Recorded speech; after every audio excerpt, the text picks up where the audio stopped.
Seja muito bem-vindo a mais esse estudo. Hoje nós estamos concluindo o Sermão da Montanha e faremos uma pequena revisão, ou abordaremos de uma forma mais geral essa passagem que para muitos é considerado como o cerne, como uma das partes mais importantes do Evangelho.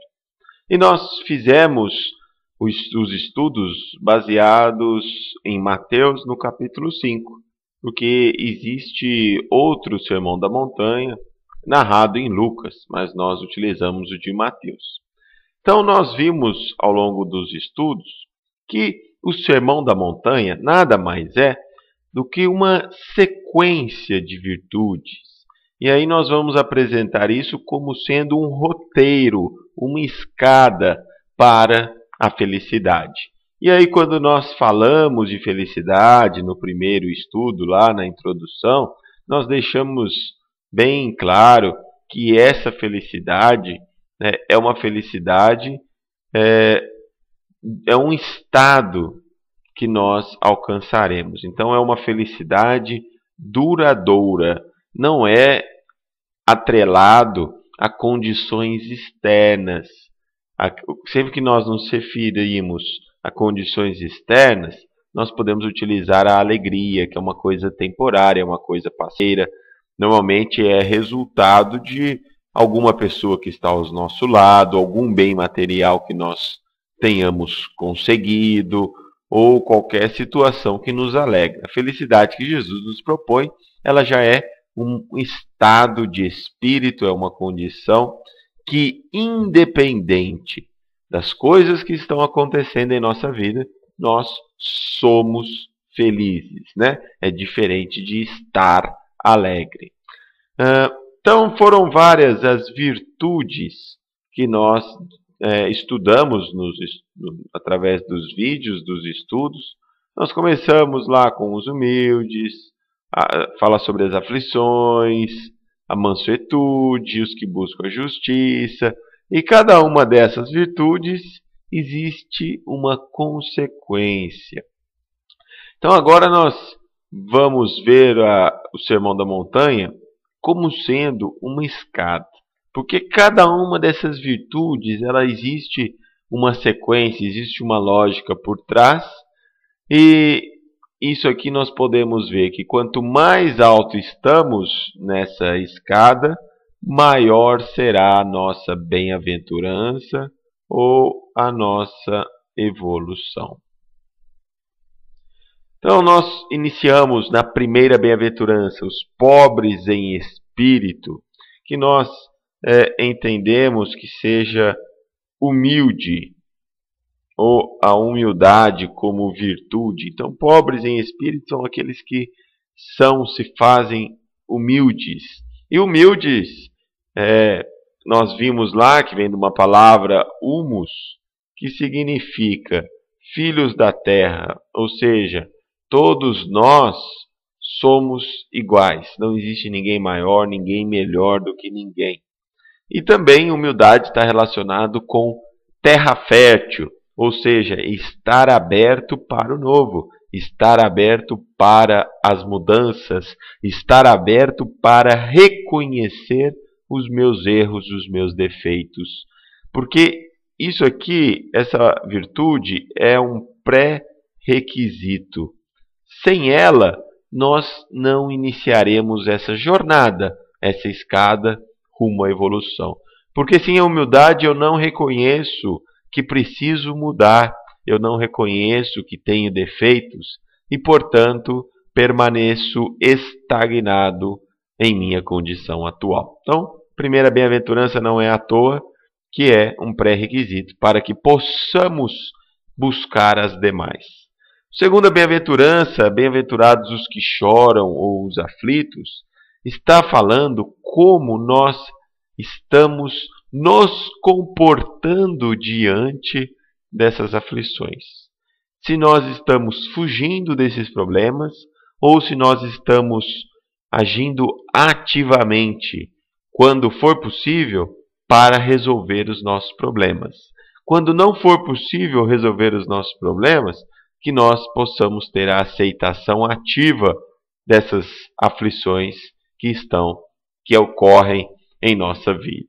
Então, sempre quando, por exemplo, vem a doença, perguntar o que eu posso fazer de comportamento para bloquear essa doença. Às vezes é uma postura ergonômica, às vezes é uma atividade física. Dependendo da doença, se for uma doença mais avançada, uma doença crônica ou uma doença mais complexa, nós talvez teremos que aceitar essas limitações que ela nos coloca e trabalhar com isso. Lembrando que essas aflições são colheitas, nós estamos colhendo as ações pretéritas ou ações, do presente que nós plantamos. Então é muito importante que o cristão tenha uma postura ativa diante das aflições, porque senão nós podemos, por exemplo, buscar o suicídio para fugir dessas aflições, e com certeza não seremos bem-aventurados fugindo dessas aflições. Então a segunda bem-aventurança é como nós nos comportamos diante das aflições, diante dos problemas em nossas vidas. A terceira bem-aventurança está relacionada com a mansuetude, ou mansidão, ou ser pacífico, que é ser tolerante, não retribuir o mal com o mal, não plantar coisas negativas. Então, enquanto a segunda nós já estamos colhendo as coisas negativas, na terceira Jesus fala assim, olha, muito bem, você já está sabendo colher o que você está fazendo, agora nesse próximo degrau, cuidado para não fazer coisas negativas, cuidado para não plantar o mal, para não retribuir o ódio com o ódio. A quarta bem-aventurança, bem-aventurados os que têm fome e sede de justiça. E aqui nós vamos entender como sendo aqueles que se empenham ao máximo para se tornarem retos, para agirem dentro da retidão, para praticarem a justiça em seus próprios comportamentos. Porque não podemos avaliar essa sede e fome por justiça como sendo para o outro exercer a justiça. Nós não conseguimos obrigar o outro a exercitar a justiça, mas nós podemos ficar atento com os nossos comportamentos para que nós consigamos agir dentro da retidão. E é importantíssimo quando nós buscamos fazer o bem. Paulo falava, poxa, por mais que me esforço, eu ainda não consigo deixar de fazer o mal. Então nada mais é do que a busca de Paulo por se tornar alguém justo, alguém reto em suas ações, em seus pensamentos. Depois vem a misericórdia. A misericórdia é ter o amor por aquele que nos agride, é conseguir ter amor pelas dificuldades, ou pela miséria, ou pela ignorância daquele que comete os crimes.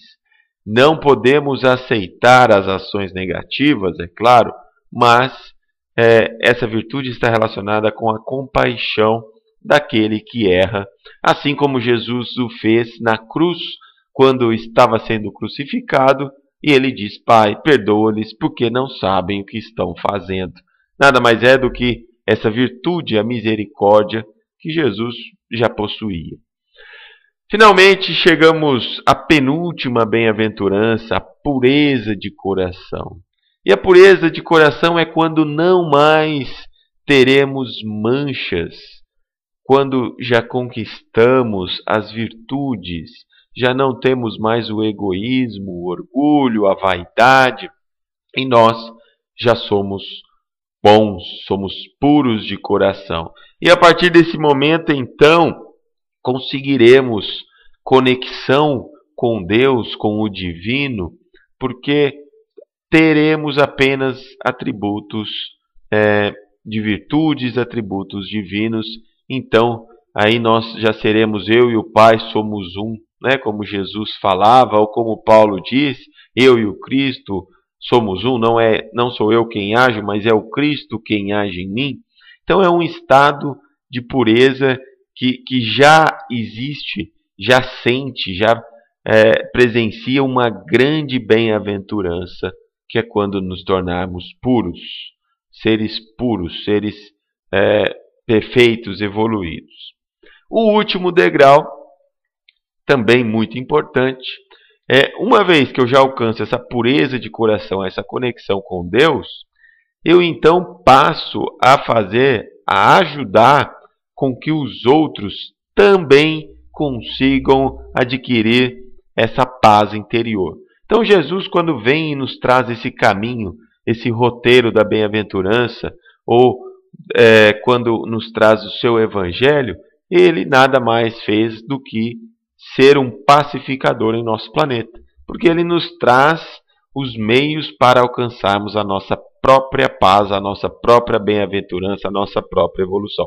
Então o pacificador é diferente de pacífico, porque o pacífico é aquele que não age, não devolve o mal com o mal. O pacificador é aquele que ajuda todos ao seu redor a se tornarem bem-aventurados, né? É o grande mestre que ensina como crescer, como adquirir sabedoria. Então esse é um roteiro que Jesus nos traz, é o roteiro da bem-aventurança, e que cada um de nós, se quiser alcançar a felicidade verdadeira, a felicidade eterna, deverá percorrer cada um desses degraus, né, ao longo das nossas existências. Nosso tempo já esgotou, gostaria de agradecer a todos pela paciência dessa série de estudos e que divulguem esses estudos para os seus amigos, para mais pessoas, para que o Sermão da Montanha seja cada vez mais bem explorado por nós. Obrigado a todos e até os próximos estudos.